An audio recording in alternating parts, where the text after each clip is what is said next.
দেখবেন যারা অত্যন্ত যত্ন সহকারে সতর্কতার সাথে দেখতে পারবেন, অন্যথায় ভিডিওটা দেখবেন না, কারণ প্রতিটা কথাই অত্যন্ত স্পর্শকাতর বিষয় নিয়ে, যে কারণে আমি যদি আপনাদেরকে বোঝাতে ব্যর্থ হই সেক্ষেত্রে একটি বিভ্রান্তি তৈরি হবে। আমি চাই না সেটা হোক। আপনারা শিরোনাম দেখে নিশ্চয়ই বুঝতে পেরেছেন জামাত ইসলামের বিষয় নিয়ে আজকে কথা বলবো। জিনাদেরকে একটি কথিত আদালতের রায়ের মধ্য দিয়ে খুন করা হয়েছে। জামাত ইসলামের নেতাদেরকে যে মানবতা বিরোধী কিংবা স্বাধীনতা বিরোধিতার কথা বলে বিচার করা হয়েছে, সেটা আসলে মানবতা বিরোধী না, সেটা ভারত বিরোধিতার বিচার করা হয়েছে। সেটা কিভাবে, কেন, আমি আমার অনুষ্ঠানে আপনাদেরকে যুক্তি প্রমাণ সহ দেখানোর চেষ্টা করব। বাংলাদেশে মুক্তিযুদ্ধ হয়েছে এবং সেই মুক্তিযুদ্ধে জামায়াতে ইসলামী দলগতভাবে বিরোধিতা করেছে। এর পক্ষে কথা বলার মতো কোনো সুযোগ নেই, কারণ ওই সময় সংগ্রাম পত্রিকা থেকে বিভিন্ন ধরনের স্টেটমেন্ট যেগুলো ওই সময় গোলাম আজম সহ অন্যান্য নেতারা দিয়েছেন, সেখানে বোঝা যায় যে তিনারা স্বাধীনতার বিরোধিতা করেছেন। এখন তিনাদেরও যুক্তি থাকতে পারে। ধরুন যুক্তিটা কেমন, আজকে যদি বাংলাদেশে আইনের শাসন নেই, মানুষ ভোট দিতে পারে না, কথা বলার স্বাধীনতা নাই, সব কিছু আমরা যতটুকু পড়েছি পাকিস্তান ওই সময়ের চাইতে অনেক বেশি ভয়ঙ্কর একটা সময় আমরা পার করছি। এখন আজকে যদি ধরুন মির্জা ফখরুল কিংবা তারেক রহমান সাহেব বলল যে আমরা বাংলাদেশের এই কয়টা জেলা নিয়ে আমরা আলাদা থাকতে চাই, আওয়ামী লীগের সাথে আমরা থাকবো না, করতে দেওয়া হবে? তাদেরকে তো সাথে সাথে ফাঁসি দেওয়া হবে। অতএব সেই সময় যারা পাকিস্তানকে ভাঙতে চেয়েছে, যদি নাকি চিন্তাটা সেভাবে করা যায়, তাহলে রাজনৈতিকভাবে যদি ৭১-এর মুক্তিযুদ্ধে পাকিস্তান জিতে যেত, তাহলে কিন্তু শেখ মুজিবুর রহমান সহ এই ব্লকে যারা ছিল তাদের সবার ফাঁসি হতো। অতএব আজকে রাজনৈতিকভাবে যেহেতু জামায়াতে ইসলামী পরাজিত হয়েছে, তাদের ফাঁসি হবে, এটা খুবই স্বাভাবিক একটা ব্যাপার রাষ্ট্রদ্রোহিতার কারণে। কিন্তু যে বিচারের মধ্য দিয়ে তাদেরকে ফাঁসি দেওয়া হয়েছে, সেখানে বেশ কিছু সাপ্লিমেন্ট যোগ করা হয়েছে, সেটা নিয়েই হচ্ছে বিতর্ক, যেটাকে বলা হচ্ছে মানবতা বিরোধী অপরাধ। সেই কাজগুলো তিনারা করেছেন কিনা, তার মধ্যে একজন হচ্ছে শহীদ আব্দুল কাদের মোল্লা। আবারও বলছি, শহীদ আব্দুল কাদের মোল্লা, কারণ আমার বিশ্বাস যে তিনি শহীদ হয়েছেন। আপনি শুধুমাত্র কমন সেন্স দিয়ে একটু চিন্তা করেন, একজন মানুষ যার বাড়ি হচ্ছে ফরিদপুরের মতো প্রত্যন্ত একটি জায়গায়, তিনি তখন মাত্র ইন্টারমিডিয়েট অনার্স পড়ুয়া একজন ছাত্র, তিনি ঢাকাতে আসলেন, এসে মিরপুরের মতো তখন ঢাকার মূল একটি কেন্দ্র, সেই কেন্দ্রের পুরো নিয়ন্ত্রণ নিলেন এবং কসাই কাদের নাম তিনার নামের সাথে অন্তর্ভুক্তি হলো। এমন একটা বিরাট আকারের কাজ তিনি করলেন। এটা কি সম্ভব? ধরলাম সেটাও সম্ভব। এত বড় একটা কাজ করলে তিনার মোটামুটি ছিটে ফোটা তো তার এলাকায় থাকার কথা। তার এলাকায় একজন মানুষ যদি বলে, আপনি যিনি আওয়ামী লীগ করেন কিংবা জামাত বিরোধী মানুষ, আপনি যান গিয়ে ফরিদপুরের একজন মানুষের কাছে, আপনার আওয়ামী লীগের ওখানে নিরপেক্ষ কিংবা জামাত বিএনপির লোকজনের কাছে জিজ্ঞেস করার দরকার নাই, আওয়ামী লীগের লোকজনের কাছে গিয়ে জিজ্ঞেস করবেন আব্দুল কাদের মোল্লা কেমন।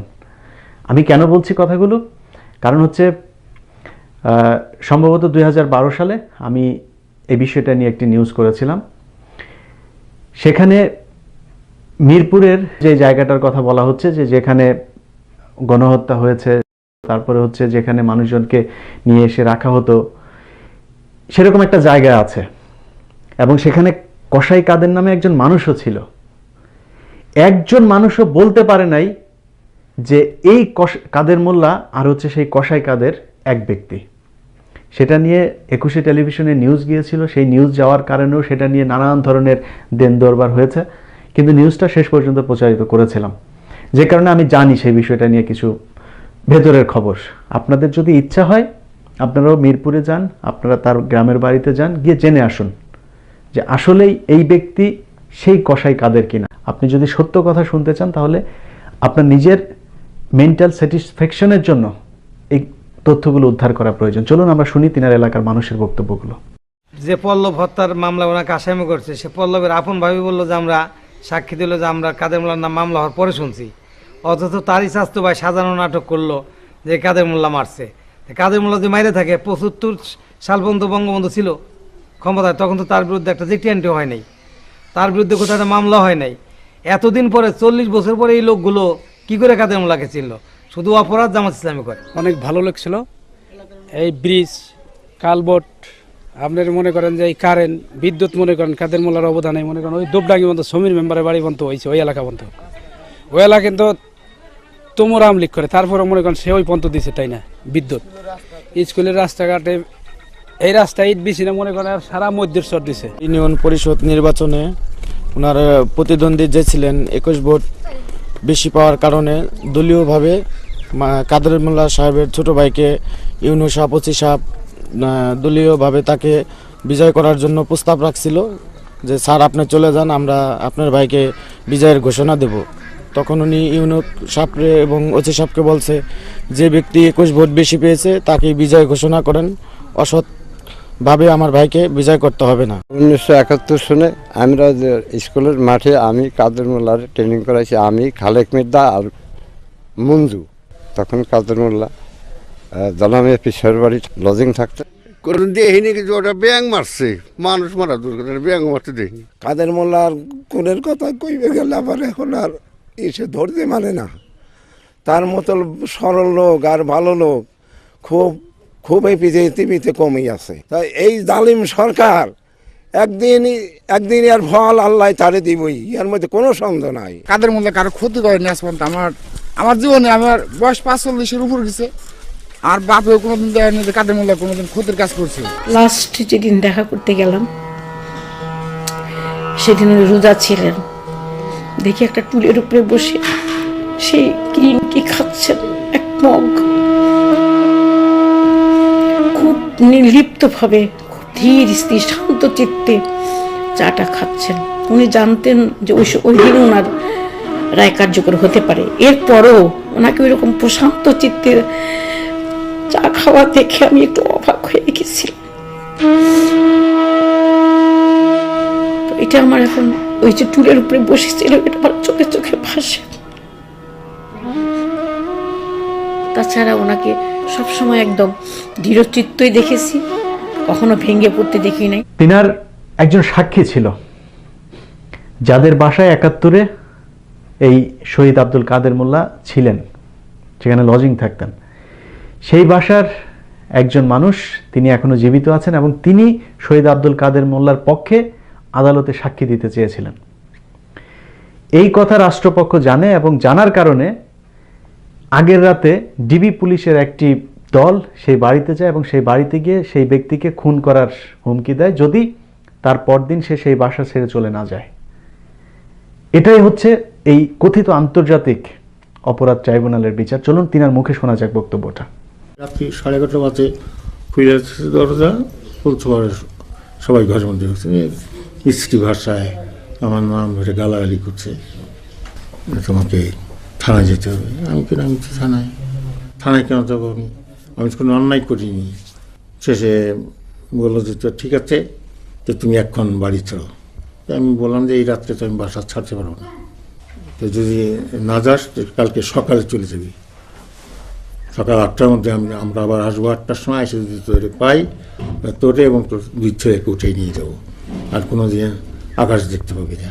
এইরকম রাষ্ট্রযন্ত্র যখন সাক্ষীদের বিরুদ্ধে লেগে যাবে, সেই লোকের বুকের পাটা কত বড় যে এই সত্য বলার জন্য আদালতে আসবে। আমরা মতিউর রহমান নিজামী সাহেবের কয়েকজন সাক্ষী, যেগুলো রাষ্ট্রপক্ষের সাক্ষী ছিল এবং মতিউর রহমান নিজামীর বিপক্ষে সাক্ষী দিয়েছেন, সেই মানুষগুলোর মুখ থেকে শুনবো যে আসলে মতিউর রহমান নিজামীর বিপক্ষে তিনারা যে সাক্ষ্য দিয়েছেন সেটা সত্য কি মিথ্যা। চলুন শোনা যাক। জুলুম করে এখন ধরে তাই বলাইলো, তাই বলেছিলাম। কারা জোর জুলুম করে দিল? বলেছিল যে মানে যে সংবাদদাতা করলো, আবার আওয়ামী লীগের লোক মানে যে করলো যে তুমি তাকে বলো এই কথার জন্য বলেছিলাম। তখন যে আমাকে মানে যে খুব ভয় দেখাইলো। তখন আমি নামাজ পড়ি, যখন নামাজ পড়ি, আমার নামাজের থেকে 8 টিকাত নামাজ পড়েছি, আর 4 টিকাত পড়ি হয়নি, আমাকে জোর করে ধরে টানি নিয়ে যায়। সেই কথা বলাইলো। কোন কথা? একটা এইগুলো বললো যে সবাই দুটো হরিণ ধরে নিয়ে এসে খাওয়াইলো, আবার 2 মেয়েকে ধরে নিয়ে আর্মি হাতেদের জন্য এগুলো কবাইল এই বলু কয়লো কে কে ধরে নিয়ে আসছিল? এই রাজাকাররা জেনে নিয়ে আসলো, কিন্তু নিজামি বলে সাথে ছিল, এগুলো কবাইল। সে কি সে ছিল নাকি? না, আমি তার দেখেই নেই, আমার সাথে দেখাই হয় নাই। সেই মানুষগুলোর যা হয়েছে সেটা আর তাদের পরিবারকে ফেরত দেওয়ার কোনো সুযোগ নেই। কিন্তু আজকে এখনো পর্যন্ত যে মানুষগুলোকে মৃত্যুর মুখে ঠেলে দেওয়ার ষড়যন্ত্র চলছে, তাদের ক্ষেত্রে অন্তত সরকারের এই ঘটনাগুলোর সাথে যারা জড়িত আছেন, পৃথিবীর এমন একটি দুর্যোগ ঘন মুহূর্তে এসে তাদের বিবেকবোধ কাজ করুক, এটা প্রার্থনা করি। টেলর হোসেন সাঈদী, তিনার আমৃত্যু কারাদণ্ড দেওয়া হয়েছে। অর্থাৎ তিনি যে এই জামায়াত ইসলামের সাথে সেই সময় কোনো ধরনের সংশ্লিষ্টতা ছিল না, এটা কিন্তু সবাই জানেন, যে কারণে তারা কোনো কিছুই খুঁজে পান নাই। শেষ পর্যন্ত আপনারা দেখেছেন সুখরঞ্জন বালি, তিনাকে নিয়ে আসা হয়েছিল। সেই সুখরঞ্জন বালিও তিনাদের কথায় যখন বুঝতে পারলো যে তথ্য দেবে না বা সাক্ষ্য দেবে না, তখন তাকে আদালতের প্রাঙ্গণ থেকে কিডন্যাপ করা হলো। এবং সেই কিডন্যাপ করার আগে সুখরঞ্জন বালির একটি বক্তব্য ছিল, সেই বক্তব্যটা আমরা একটু শুনে আসবো। চলো। আমারে নিয়ে রাজলক্ষ্মী পাড়ার রাজলক্ষ্মীর স্কুলে দোতলায় বসিয়া আমাকে সাক্ষী নেওয়া শুরু করছে। তার আমি যেটা জানি আমার ভাইয়ের সম্বন্ধে কে মারছে এই কথা বলা শুরু করছে। পরে আমি যে বলি এই অমুক অমুক ছিল, বলে না হ্যাঁ বাদ দিয়ে তুমি সাঈদের কথা বলো। আমি পারবো না বলতে, সাঈদের কথা বলতে, যারা আমার বাড়ি দেখি না আমি কখনো বলতাম না। তখন আমার পেট পাশে চিমড়ি মারে, আমার পেট পাশে আঙ্গুল দিয়ে গুঁতে মারে মানিক ও মাহাবু, দুইজনে ইয়ে করতেছে। তখন এই টার্মিনাল গেছে এই ঢাকা দিয়ে, তখন তার সামনে বসে আমি বল, স্যার আমি যেটা জানি এইটা বলবো না আপনারা যা শিখিয়ে দেন এই বলবো। তখন এই কথা বলার পরে তবু আমাকে ওইভাবে মানে ওই আঙ্গুল দিয়ে গুতায় পেট কাছে গেছে, আপনাদেরকে মরতে নির্যাতন করছে। হ্যাঁ, আমাকে খুব রকমই করছে। তখন আমি তার কাছে বলি, সে ওই ট্রেনমেলের কাছে, তখন ট্রেনমেল সাহেব বলে কি, মহবুব সাহেব আপনি যে সাক্ষী দেন এর সাক্ষী আপনার সর্বনাশ হয়ে যাইতেছে। আমার আর একদিন বলতেছে কি, তোমারে একটি বাড়ি একটি খামার দেবো আর 1.5 লাখ টাকা দেবো, তুমি সাঈদী সাহেবের নামের কথা বললাম। বলি না, আমার মরা ভাইকে আমি ব্যস্ত, আমি শিখেন নাই, আমার এখন তার কাছে দরকার নেই, আমি আর খাবো না মিথ্যা দরকার নামে, যারে না দেখছি আমি কেউ নামের কথা বলতে পারবো না। সুখরঞ্জন বালির আদালত থেকে গায়েব হয়ে যাওয়ার এই ঘটনাটি আমরা বাংলাদেশের গণমাধ্যমে তো শুনেছি, দু একটাতে আন্তর্জাতিক গণমাধ্যমে উঠে এসেছিল এবং তিনি ব্রিটিশ একজন সাংবাদিক, তিনি এই বিষয়টা সম্পর্কে একটি বক্তব্য দিয়েছে, সেটাও একটা আন্তর্জাতিক গণমাধ্যমের কাছে। সেই বক্তব্যটা আমরা শুনবো, শুনলেই বোঝা যাবে যে সুখরঞ্জন বালিকে আসলে কারা কিডন্যাপ করেছে এবং এই বিচার কার্যের সাথে কারা আসলে জড়িত আছে, কারা জামাত ইসলামের নেতাদেরকে খুন করার জন্য ষড়যন্ত্র করছে, সেটা বের হয়ে আসবে। চলুন সেই সাংবাদিকের গল্পটা শোনা যাক। These pictures show the moment when Shukranjan Bali, seen here in the back of the vehicle, was kidnapped in front of the courthouse where he was to testify before the Bangladesh International War Crimes Tribunal. 7 months after the abduction, a British journalist in Bangladesh says he has evidence proving that Bali was kidnapped by Bangladeshi security forces and is currently being held in an Indian prison. He was taken by police officers to the border of India and he was dumped in the Indian border and picked up by the border security forces of India. সবশেষে আপনাদের সামনে দুজন বিচারকের বক্তব্য শোনাবো, যারা দুজন স্কাইপে কথা বলেছিলেন। সেই বক্তব্যটা অনেক আগে আপনারা নিশ্চয়ই শুনেছেন বেশিরভাগ মানুষই, তারপরে আমি সেটা চুম্বকাংশ আপনাদেরকে শোনাচ্ছি। এনারা দুইজনই এই কথিত আন্তর্জাতিক অপরাধ ট্রাইব্যুনালের সাথে জড়িত ছিলেন এবং তিনাদেরকে শেখ হাসিনা সরাসরি নির্দেশ করতেন, আইনমন্ত্রী সরাসরি নির্দেশ করতেন যে বিচারের রায় এই মুহূর্তে দেওয়া দরকার, এর একে একে ঝুলিয়ে দেওয়া দরকার, এর এই রায় হবে, এগুলো সব করতেন এবং সেটা স্কাইপে তারা কথা বলেছিলেন। সেই বক্তব্যটা গোয়েন্দা সংস্থার কেউ একজন রেকর্ড করে তারপরে ছেড়ে দিয়েছিলেন, সেটার একটু অংশ শুনে আসা যাক। চলুন। একটা দেন, সিনেবাবু কইছে ডিসেম্বরের মধ্যে 3টে দেন, এইটা গোলাম আজম সাহেব আর এটা থাকা এই 3টে দিয়ে বেলা ডিসেম্বরের মধ্যে, তারপর আমরা নিয়ে এসি আপনারা, এবার ওখানে আপনারা লাগবে না, এইসব কথা আর কি। আমাকে যা করেন করো প্রমোশন দিয়ে দেওয়া লাগে, আমার কথা প্রমোশন। যারা ভিডিওটি দেখছেন, আপনাদের সবার কাছে এই মুহূর্তে এসে আমার একটি প্রশ্ন, এই ঘটনাগুলো দেখার পরও আপনাদের কি মনে হয় কথিত মানবতা বিরোধী অপরাধের যে ট্রাইব্যুনাল, সেই ট্রাইব্যুনালের বিচার কার্য সুষ্ঠুভাবে পরিচালিত হয়েছিল? উত্তরটা যদি না হয় তাহলে কেন চুপ আছি, কেন চুপ ছিলাম, কেন আমরা চুপ থাকব? এর কারণ একটাই, আমরা মনে করেছি যে জামায়াত ইসলাম যদি অবিচার এর সম্মুখীন হয়, তাদের উপরে যদি কোনো অনাচার হয়, অত্যাচার হয়, সেটার কোনো ঝাঁজ আমাদের উপরে আসবে না। কিন্তু তা হয় নাই। সে বিচারের সময় বিএনপি চুপ ছিল, জামায়াত ইসলামকে পঙ্গু করে তারপরে বিএনপিকে ধরেছে। বিএনপির চেয়ারপারসন বেগম খালেদা জিয়া বিনা কারণে 2 বছর জেল খেটেছে। কওমি অঙ্গনের আলেমরা তখন চুপ ছিলেন। আমার পরিচিত অসংখ্য কওমি মাদ্রাসার শ্রদ্ধাভাজন আলেমরা আছেন, তারা জেলখানায় আছেন, কেউ গুম হয়ে আছেন। এখনো পর্যন্ত মামলার সম্মুখীন অসংখ্য আলেম। অতএব আমাদের এই দেশে যারা আমরা ব্যক্তিগতভাবে মনে করছি যে এটা শুধুই মাত্র রাজনৈতিক দলের উপর দিয়ে যাচ্ছে, আমার তো কোনো সমস্যা নাই, প্রতিটা মানুষকেই এটার জন্য পে করতে হচ্ছে। আপনারা দেখেছেন 4 সন্তানের জননী যিনি ভোট দিতে গিয়েছেন, রাতের বেলায় তিনি ধর্ষিত হয়েছেন, সে বিচার হয়নি কারণ প্রতিপক্ষ আওয়ামী লীগ আজকে ঘরে ঘরে ধর্ষণের শিকার হচ্ছে।